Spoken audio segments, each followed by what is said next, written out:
जय हिंद होमगार्ड साथियों, कैसे हैं आप सभी लोग। आज की इस क्लास में हम लोग टॉप 30 क्वेश्चन रिवीजन के तौर पर लेकर आए हैं। एक ज़रूरी बात यह है कि इन टॉप 30 क्वेश्चन में से आपको एक भी क्वेश्चन गलत नहीं करना है, क्योंकि ये वो बेसिक क्वेश्चन है जो सभी स्टूडेंट को याद होने चाहिए। और अब आपका एग्जाम नज़दीक आ चुका है, मैं सोचा ये क्यों ना आपको ये सभी क्वेश्चन इंपॉर्टेंट आपको करवा दिए जाएं। तो आज की इस क्लास में टॉप 30 क्वेश्चन आप लोग इन सभी क्वेश्चन को देखिए और अपने स्कोर कार्ड पर फोकस करना, और एक भी क्वेश्चन आप लोग स्किप मत करिएगा, वीडियो को एंड तक वॉच कर लेना। वीडियो बहुत ही इंटरेस्टिंग रहेगी और आपके एग्जाम में से कम यहाँ से 6 नंबर के क्वेश्चन आपसे पूछे जा सकते हैं। ज़्यादा से ज़्यादा 10 नंबर, कम से कम 6 तो क्वेश्चन आपके इसमें से फंसने वाले हैं आपकी परीक्षा में। तो चलिए स्टार्ट करते हैं। फर्स्ट नंबर क्वेश्चन में आपसे पूछा जा रहा, होमगार्ड संगठन की स्थापना भारत में किस वर्ष हुई थी। सन पूछा जा रहा है, कोई दिक्कत नहीं है। इसकी जो मांग हुई थी सन 1962 में हुई थी, लेकिन ये कानूनी रूप से 1963 में लागू हुआ था। आपका 63 नहीं दिया गया है, लेकिन 1962 दिया गया है, जो कि आपको लॉक कर देना है। Option number D right answer है। नेक्स्ट, उत्तर प्रदेश में होमगार्ड विभाग किस मंत्रालय के अंतर्गत काम करता है। आप सभी लोग होमगार्ड की तैयारी करते हैं तो आपको पता होना चाहिए ये जो होमगार्ड होता है ये गृह मंत्रालय के अंतर्गत काम करते हैं, इसलिए ऑप्शन नंबर ए आपका बिल्कुल सही आंसर हो जाता है। थोड़ा आप लोग और इसके बारे में जानकारी ले लेना कि होमगार्ड का काम पुलिस और प्रशासन की सहायता करना, आपदा के समय मदद करना और कानून व्यवस्था बनाए रखने में सहयोग करना होता है। ऑप्शन नंबर ए आपने लॉक किया है, गृह मंत्रालय के अंतर्गत ये काम करते हैं। नेक्स्ट क्वेश्चन देखिए, होमगार्ड बल का मुख्य उद्देश्य क्या है। वेरी मोस्ट इंपॉर्टेंट क्वेश्चन है। तो इनका जो मुख्य उद्देश्य अभी मैंने आपको बताया उसी से कोरिलेट कर देना कि प्राकृतिक आपदाओं में ये सहायता करते हैं, इसका यही मुख्य उद्देश्य होता है। क्वेश्चन देखिए, होमगार्ड बल का मुख्य उद्देश्य क्या है। सभी स्टूडेंट को पता होना चाहिए मुख्य उद्देश्य क्या है। अभी मैंने आपको बताया था ये प्राकृतिक आपदाओं में सहायता करते हैं, इसलिए ऑप्शन नंबर बी आपका बिल्कुल सही आंसर हो जाता है। देख लेना, होमगार्ड बल का मुख्य उद्देश्य पुलिस और प्रशासन की मदद करना तो है ही है, तथा बाढ़, भूकंप, आग, दुर्घटना जैसी प्राकृतिक आपदाओं में जनता की सहायता करना भी इनका काम होता है। इसलिए आपको बस ये चीजें सब समझने के लिए लिखी गई हैं। राइट आंसर आपको प्राकृतिक आपदाओं में सहायता करना याद कर लेना, क्योंकि जब आप ये सभी चीजें समझ जाएंगे तो ऑटोमेटिक आपका राइट आंसर निकल करके आ जाएगा। नेक्स्ट क्वेश्चन देखिए, उत्तर प्रदेश का गठन किस वर्ष हुआ था। वेरी मोस्ट इंपॉर्टेंट क्वेश्चन है, सभी को पता है। सन 1950 में उत्तर प्रदेश का गठन हुआ था।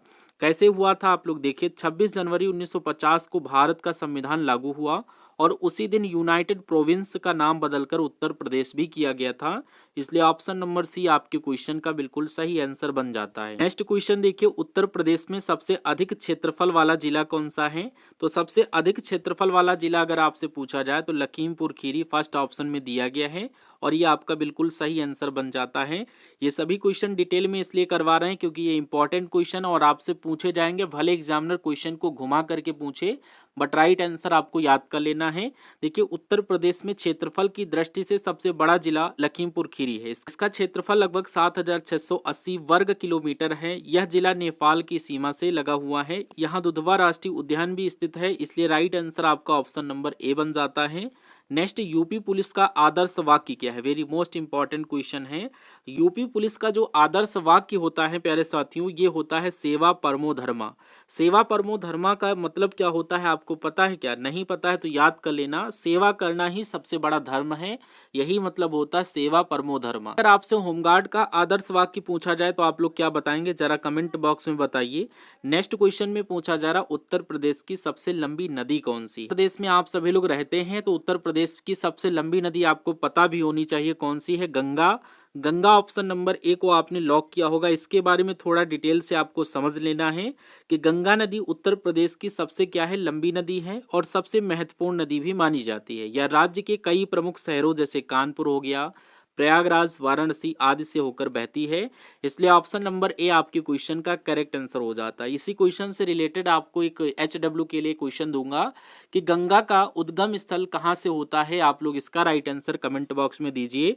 नेक्स्ट क्वेश्चन में पूछा जा रहा है, यूपी में कुल मंडलों की संख्या कितनी है। आपसे मंडलों की संख्या पूछी जाए तो आप लोग 18 को लॉक कर देना। प्रदेश में कुल 18 मंडलों की संख्या है, यानी कि यहाँ पर आपको ऐसे याद कर लेना है, उत्तर प्रदेश में प्रशासनिक व्यवस्था को आसान बनाने के लिए राज्य को 18 मंडलों में बांटा गया है। प्रत्येक मंडल के अंतर्गत कई जिले आते हैं और उनका प्रशासन मंडलायुक्त तो संभालते हैं, इसलिए आपको ऑप्शन नंबर बी को लॉक कर देना। 18 मंडल सभी को याद हो जाना चाहिए। मेला मुख्यतः उत्तर प्रदेश के किस शहर में लगता है? सभी को पता है, ये प्रयागराज में लगता है। अच्छा, प्रयागराज का दूसरा नाम क्या है? आप लोग जरा कमेंट बॉक्स में बताइए। और आप लोग ये क्लास कहाँ से देख रहे हैं, अपना नाम और डिस्ट्रिक्ट जरूर मेंशन करिए कमेंट बॉक्स में। अच्छा लगता है जब आप लोग कमेंट करते हैं, और अगर आप लोग सेशन को लाइक करते हैं तो और भी अच्छा मोटिवेशन मिल जाता है आपके लिए अच्छी अच्छी क्लासेस लाने के लिए। और इन सभी क्वेश्चंस को आपको तैयार कर लेना है, क्लास बिल्कुल हल्के में नहीं लेना है। और इसका राइट आंसर आप लोग प्रयागराज किए होंगे। कुंभ मेला मुख्य रूप से प्रयागराज में लगता है। गंगा, यमुना और सरस्वती नदियों के संगम को त्रिवेणी संगम कहा जाता है, जहां लाखों श्रद्धालु पवित्र स्नान करते हैं, इसलिए ऑप्शन नंबर बी बिल्कुल सही आंसर बन जाता है। उत्तर प्रदेश का सबसे अधिक जनसंख्या वाला जिला कौन सा? अगर आपसे जनसंख्या वाला जिला पूछा जाए तो आपके माइंड में प्रयागराज हिट करना चाहिए। 2011 की जनगणना के अनुसार प्रयागराज सबसे अधिक जनसंख्या वाला जिला है। याद कर लेना, प्रयागराज की जनसंख्या लगभग 59 लाख से अधिक है। या उत्तर प्रदेश के सबसे अधिक जनसंख्या वाले जिलों में से पहला स्थान रखता है, इसलिए ऑप्शन नंबर सी बिल्कुल करेक्ट आंसर है। नेक्स्ट देखिए, यूपी का राजकीय नृत्य कौन सा है? तो राजकीय नृत्य अगर आपसे पूछा जाए तो आपको पता है उत्तर प्रदेश का क्या है? कथक है। कथक ऑप्शन नंबर ए में दिया गया है। तो अदर जो ऑप्शन में दिया गया भरतनाट्यम, कुचिपुड़ी, गरबा, ये कमेंट बॉक्स में बताना ये कहाँ के हैं। आप लोग कथक के बारे में थोड़ी जानकारी ले लीजिए। उत्तर प्रदेश का राजकीय नृत्य क्या है? कथक है। कथक उत्तर भारत की प्रमुख शास्त्रीय नृत्य शैली है। इसकी शुरुआत उत्तर प्रदेश के मंदिरों और दरबारों में हुई थी। लखनऊ और वाराणसी घराना कथक के प्रमुख क्या हैं? घराने हैं, इसलिए कथक आपको याद कर लेना है। यूपी का राजकीय नृत्य कौन सा है? Kathak option number A right answer बन जाता है। नेक्स्ट, आजाद हिंद फौज की स्थापना किसने की? तो आजाद हिंद फौज की स्थापना अगर आपसे पूछा जाए तो आपके माइंड में आंसर आ चुका होगा, सुभाष चंद्र बोस के द्वारा आजाद हिंद फौज की स्थापना की गई थी। डिटेल में आप लोग जरूर देख लीजिए। आजाद हिंद फौज का पहला गठन जो हुआ था वो 1942 में मोहन सिंह ने किया था। बाद में सुभाष चंद्र बोस ने इसका नेतृत्व संभाला। बोस ने तुम मुझे खून दो मैं तुम्हें आजादी दूंगा का नारा भी दिया था, इसलिए ऑप्शन नंबर सी को लॉक कर देना। आजाद हिंद फौज का गठन किसने किया या स्थापना किसके द्वारा हुई? तो नेता सुभाष चंद्र बोस के द्वारा की गई थी। नेक्स्ट, फतेहपुर सीकरी का निर्माण किस मुगल सम्राट ने किया? वेरी मोस्ट इंपॉर्टेंट क्वेश्चन है। अगर फतेहपुर सीकरी अगर आपसे पूछा जाए, अगर फतेहपुर सीकरी आपसे पूछ लिया जाए तो आप लोग क्या बताएंगे? इतने स्टूडेंट फतेहपुर सीकरी से इस क्लास को वॉच कर रहे हैं, जरा कमेंट बॉक्स में बताइए। यहाँ पर अकबर जो भी स्टूडेंट लॉक कर रहे हैं बिल्कुल सही आंसर हो जाएगा। फतेहपुर सीकरी का निर्माण मुगल सम्राट अकबर के द्वारा करवाया गया था। नेक्स्ट, यहाँ पर आप लोग देख सकते हैं फतेहपुर सीकरी का जो निर्माण हुआ था वो मुगल सम्राट अकबर ने 1571 ईस्वी के आसपास करवाया था। यह कुछ समय के लिए मुगल साम्राज्य की राजधानी भी रहा है और यह शहर फतेहपुर सीकरी में स्थित। नेक्स्ट देखिए, झांसी की रानी लक्ष्मीबाई का जन्म कहाँ हुआ? तो झांसी की रानी लक्ष्मीबाई का जो जन्म हुआ था वो वाराणसी, ऑप्शन नंबर बी को लॉक कर देना है। यहाँ पर आप लोग देख सकते हैं रानी लक्ष्मीबाई का जन्म जो हुआ था वो 19 नवंबर 1828 को वाराणसी जो काशी में पड़ता है।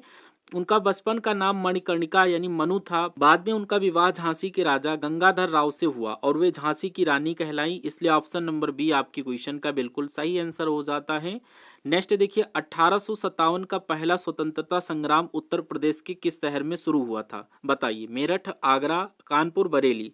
तो सभी के माइंड में आ चुका होगा मेरठ। 1857 का पहला जो स्वतंत्रता संग्राम हुआ था वो मेरठ में हुआ था। यहाँ पर देखिए 1857 का जो विद्रोह की शुरुआत हुई थी, 1857 के विद्रोह की जो शुरुआत हुई 10 मई 1857 को मेरठ से हुई थी। मेरठ में भारतीय सैनिकों ने अंग्रेजों के खिलाफ विद्रोह किया और बाद में वे दिल्ली पहुंचे, जहां उन्होंने बहादुर शाह जफर को भारत का सम्राट घोषित किया, इसलिए मेरठ आपके क्वेश्चन का करेक्ट आंसर बन जाता है।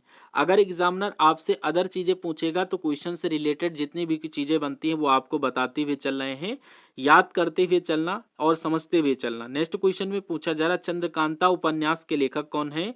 सभी को पता है देवकी नंदन खत्री जो हैं ये चंद्रकांता उपन्यास के लेखक हैं। यहाँ पर आप लोग देख सकते हैं चंद्रकांता एक प्रसिद्ध हिंदी का उपन्यास है जिसको देवकी नंदन खत्री ने लिखा। नेक्स्ट क्वेश्चन में आपसे पूछा जा रहा है यूपी का सबसे बड़ा वन्यजीव अभ्यारण्य कौन सा है? तो अगर वन्यजीव अभ्यारण्य आपसे पूछा जाए तो क्या दुधवा राष्ट्रीय उद्यान या चंद्रप्रभा, करतनिया घाट या फिर हस्तिनापुर? तो जो भी स्टूडेंट हस्तिनापुर को लॉक करेगा बिल्कुल आपका सही आंसर हो जाएगा। हस्तिनापुर वन्यजीव अभ्यारण्य जो है पर डिटेल में देख सकते हैं। हस्तिनापुर वन्यजीव अभ्यारण्य लगभग 2073 वर्ग किलोमीटर क्षेत्र में फैला है। यह मेरठ, बिजनौर, मुजफ्फरनगर, अमरोहा और हापुड़ जिलों में फैला हुआ है। इसलिए ऑप्शन नंबर डी आपके क्वेश्चन का करेक्ट आंसर हो जाता है। दूसरे नंबर पर आपका करतनिया घाट आ जाता है। नेक्स्ट क्वेश्चन देखिए, यूपी के किस जिले को सुगंध नगरी के नाम से जाना जाता है? सभी स्टूडेंट के माइंड में राइट आंसर हिट का होगा। यहाँ पर कन्नौज को जो भी स्टूडेंट लॉक कर रहे हैं बिल्कुल सही आंसर आपका हो जाता है। कन्नौज को भारत की इत्र यानी कि परफ्यूम की राजधानी कहा जाता है। यहाँ सदियों से इत्र और सुगंधित तेल बनाए जाते हैं। मुगल काल से ही कन्नौज का इत्र बहुत ज्यादा प्रसिद्ध रहा है, इसलिए ऑप्शन नंबर ए कन्नौज आपके क्वेश्चन का करेक्ट आंसर बन जाता है। नेक्स्ट क्वेश्चन, ताजमहल किस नदी के किनारे स्थित है? बहुत ही सिंपल क्वेश्चन है, सभी स्टूडेंट कमेंट बॉक्स में राइट आंसर करिए। नेक्स्ट देखिए, यूपी का राजकीय वृक्ष कौन सा है? तो यूपी का राजकीय वृक्ष अगर आपसे पूछा जाए तो अशोक को लॉक कर देना, ऑप्शन नंबर सी बिल्कुल सही आंसर हो जाता है। यहाँ पर देख सकते हैं ये पेड़ अपने सुंदर फूलों और सदाबहार पत्तियों के लिए बहुत ज्यादा क्या है, प्रसिद्ध है। यूपी का राजकीय पशु अगर आपसे पूछा जाए तो बारहसिंघा याद कर लेना। राजकीय पक्षी पूछा जाए तो सारस क्रेन को याद कर लेना। राजकीय वृक्ष पूछा जाए तो अशोक को याद कर लेना। राजकीय पुष्प पूछा जाए तो फ्लास को याद कर लेना। नेक्स्ट क्वेश्चन, आपसे वही क्वेश्चन पूछ लिया गया, इसका राइट आंसर आप लोग प्लीज कमेंट बॉक्स में दीजिए। नेक्स्ट, कानपुर किस उद्योग के लिए प्रसिद्ध है? सभी को पता है कानपुर जो है ये चमड़ा उद्योग के लिए प्रसिद्ध है। चमड़ा आपका ऑप्शन नंबर बी में दिया गया है। डिटेल में इसको भी आप लोग देख लीजिए। कानपुर को भारत का लेदर सिटी भी कहा जाता है। यहाँ चमड़ा उद्योग, लेदर इंडस्ट्री बहुत ज्यादा फेमस है। कानपुर में बड़ी संख्या में जूते, बैग, बेल्ट आदि चमड़े के उत्पाद के रूप में बनाए जाते हैं और विदेशों में भी निर्यात होते हैं, इसलिए ऑप्शन नंबर बी आपके क्वेश्चन का करेक्ट आंसर बन जाता है। नेक्स्ट देखिए, उत्तर प्रदेश का सबसे पुराना विश्वविद्यालय कौन सा है? तो सबसे पुराने विश्वविद्यालय की बात की जाए तो आप लोग देखिए, क्या लखनऊ विश्वविद्यालय, इलाहाबाद विश्वविद्यालय, गोरखपुर या आगरा विश्वविद्यालय? सभी स्टूडेंट ऑप्शन नंबर बी को लॉक कर रहे होंगे। इलाहाबाद विश्वविद्यालय जो है ये सबसे पुराना विश्वविद्यालय है यूपी का। डिटेल में आप लोग देख सकते हैं, इलाहाबाद विश्वविद्यालय की जो स्थापना हुई थी 1887 ईस्वी में हुई थी। इसे पूर्व का ऑक्सफोर्ड भी कहा जाता है या उत्तर का सबसे पुराना विश्वविद्यालय भी माना जाता है, इसलिए याद कर लेना, इंपॉर्टेंट पॉइंट है। Option number B correct answer बन जाता है। नेक्स्ट, होमगार्ड को पहली बार किस राज्य में लागू किया गया था? तो पहली बार अगर आपसे पूछा जाए तो याद कर लेना, ये पंजाब में लागू किया गया था। पंजाब, ऑप्शन नंबर डी बिल्कुल सही आंसर आपका बन जाता है। भारत में होमगार्ड संगठन की शुरुआत 1962 के चीन और भारत के युद्ध के समय हुई थी। सबसे पहले इसे पंजाब राज्य में लागू किया गया था, बाद में अन्य राज्यों में भी फैलाया गया, इसलिए ऑप्शन नंबर डी बिल्कुल सही आंसर आपका बन जाता है। क्वेश्चन में आपसे पूछा जा रहा है, यूपी का कौन सा शहर मिनी मुंबई कहलाता है? सभी स्टूडेंट के माइंड में राइट आंसर तो आ ही गया होगा और बहुत अच्छी बात है अगर आप लोग कानपुर को लॉक कर रहे हैं। कानपुर को मिनी मुंबई के नाम से भी जाना जाता है। डिटेल में आप लोग देख लेना, कानपुर को उत्तर प्रदेश का मिनी मुंबई कहा जाता है। इसका कारण यहाँ का बड़ा औद्योगिक क्षेत्र है। यहाँ चमड़ा, वस्त्र, टेक्सटाइल, रसायन और अन्य उद्योग बहुत ज्यादा विकसित हुए हैं, इसलिए ऑप्शन नंबर बी बिल्कुल सही आंसर आपका बन जाता है। नेक्स्ट क्वेश्चन देखिए, रामायण के लेखक कौन थे? तो रामायण के लेखक अगर आपसे पूछा जाए तो वाल्मीकि को याद कर लेना। वाल्मीकि जो है ये रामायण के लेखक हैं, option number B right answer बन जाता है। रामायण के मूल लेखक जो है वो महर्षि वाल्मीकि माने जाते हैं। इसे संस्कृत भाषा में लिखा गया था, बाद में गोस्वामी तुलसीदास ने इसी कथा को रामचरितमानस के रूप में अवधी भाषा में लिखा, इसलिए ऑप्शन नंबर बी वाल्मीकि आपके क्वेश्चन का करेक्ट आंसर बन जाता है। नेक्स्ट, उत्तर प्रदेश किस उत्पादन में देश में पहले स्थान पर है? बताइए। गेहूं, दूध, चीनी, सब्जियां? तो आप लोग बताइए किस उत्पादन में? हमें लगता है चीनी उत्पादन आप लोग लॉक करेंगे, बिल्कुल सही आंसर हो जाता है। चीनी, गन्ना आपको याद कर लेना है। उत्तर प्रदेश गन्ना और चीनी उत्पादन में भारत में पहले स्थान पर है। राज्य में बड़ी संख्या में चीनी मिलें, शुगर मिल्स हैं, खासकर पश्चिमी उत्तर में आपको लॉक कर देना है। ऑप्शन नंबर सी उत्पादन बिल्कुल सही आंसर बन जाता है। नेक्स्ट क्वेश्चन, यूपी का कौन सा जिला आम उत्पादन के लिए बहुत ज्यादा फेमस है? ये सभी क्वेश्चन मैंने आपको करवाए हैं, प्लीज आप लोग गलत आंसर मत करिएगा। यहाँ पर आप लोग अगर मलिहाबाद को लॉक करें बिल्कुल सही आंसर आपका हो जाता है। मलिहाबाद का आम जो है बहुत ज्यादा फेमस है। मलिहाबाद लखनऊ के पास भारत में दशहरी आम के लिए बहुत ज्यादा क्या है, प्रसिद्ध है। यहाँ के आम देश विदेश तक निर्यात किए जाते हैं, इसीलिए मलिहाबाद को अक्सर आमों की राजधानी भी कहा जाता है, इसलिए ऑप्शन नंबर डी बिल्कुल सही आंसर बन जाता है। नेक्स्ट, आज के सेशन का अंतिम क्वेश्चन है और मैं चाहूंगा इसका भी राइट आंसर आप लोग प्लीज होमवर्क के रूप में दीजिए कमेंट बॉक्स में, और ये क्लास कैसी लगी 2 शब्द फीडबैक के रूप में जरूर देना। रिवीजन क्लास थी, बहुत ही इंटरेस्टिंग वे से आप लोग इस क्लास को वॉच किए होंगे। और इसका राइट आंसर बताइए, यूपी विधानसभा में कुल कितनी सीटें हैं? सीटों की संख्या आपसे पूछी जा रही है, देखते हैं कितने स्टूडेंट राइट आंसर करते हैं कमेंट बॉक्स में। सभी को करना है अगर आप लोग अपनी तैयारी को बूस्टअप करना चाहते हैं। और कल से आपको जो क्लासेस मिलेंगी उसकी पीडीएफ आपको अब टेलीग्राम चैनल पर रेगुलर भेज दी जाएगी और उन पीडीएफ को हल्के में मत लेना। उन सभी क्लासेस को आपको याद कर लेना है, एक एक क्वेश्चन तैयार कर लेना है। जो भी आपका शेष टाइम बचा हुआ है सभी मोस्ट इंपॉर्टेंट क्वेश्चन आपको करवाए जाएंगे। ठीक है, हम सभी लोग मिलते हैं नेक्स्ट आने वाले सेशन में। तब तक के लिए जय Hind. Thank you for watching this session.